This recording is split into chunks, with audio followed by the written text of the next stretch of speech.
Now I have stitched all 4 of these seams for my front and back yokes. I have pressed them open, and I have the back and front wraparound linings laying on top of the back yoke and front yokes with the edges pretty much together, and you can see they're wrong sides together at this point. Now I want to show you something. I'm going to open this all the way up because you'll see this in instructions, and sometimes people don't know what this means, but it shows how all 4 pieces at this point are sewn in a circle. Now I ask you to mark your center backs, your center fronts, and your fold line on your center front. And you can see those right here. Now, that will help me to get this right sides together so that I will be ready to insert my collar. So, if the dress opened down the back, you would have 3 notches at the back, or 3 marks at the back. You would have the center back, and then you would have the center back line on each side. But because my dress buttons down the front, I have my fold line and my center front lines on each side. This tells me something very important. It tells me this is the front of the dress. Now, to tell a little tale on myself, and this happened just a couple of months ago, I was making something like this and not paying close attention, and I had not marked my center front marks. I had only marked the center front and the center back, and I folded it the wrong way, got the collar on, got the skirts on, realized what I had done, and had to rip the entire dress apart and start over.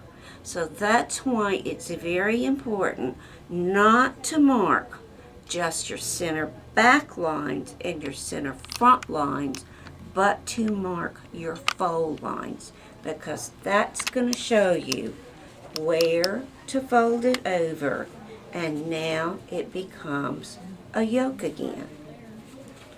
Now, you might say, well, why did you have to unfold it in the first place?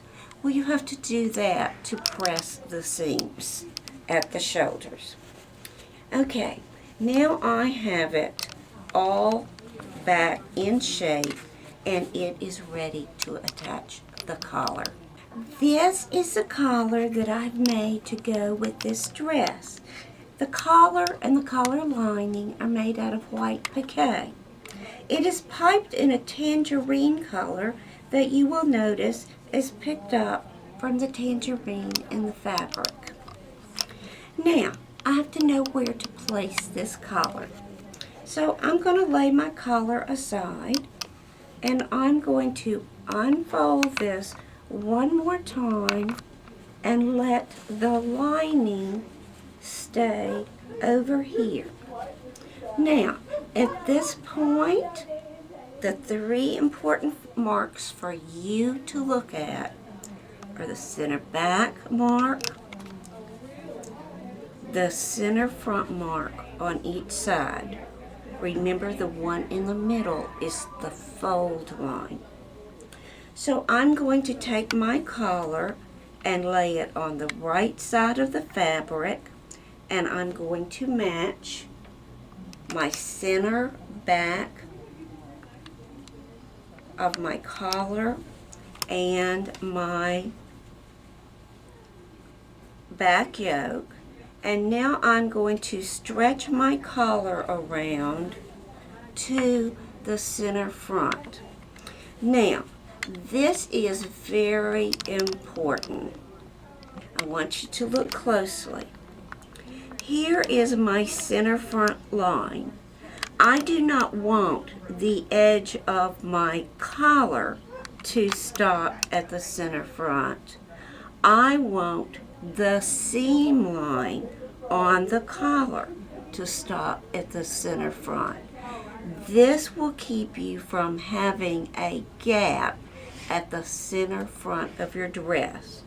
Now, do you see that the seam line of my collar does not quite reach the center front of the dress? So I would have a gap if I sewed it like that. So I'm going to push it on over. Now, if you will look right here, this means that the tip, the raw tip of the collar goes a little bit past the center front line, but that's okay because it's the seam line that you want to be at the center front.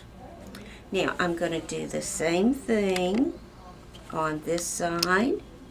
I'm not going to stop the point at center front, because that would leave a gap in the front.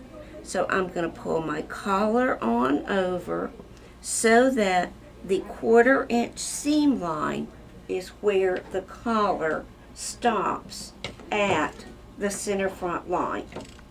And I'm going to put a pin there. Now, I want to pin the rest of it. I'm going to carefully pin. If it's slightly smaller, stretch your collar to fit your neckline. Now, my collar is pinned in place from my center front line to my center back line and around to my center front line. Now, the next thing I'm going to show you is how to stay stitch this on.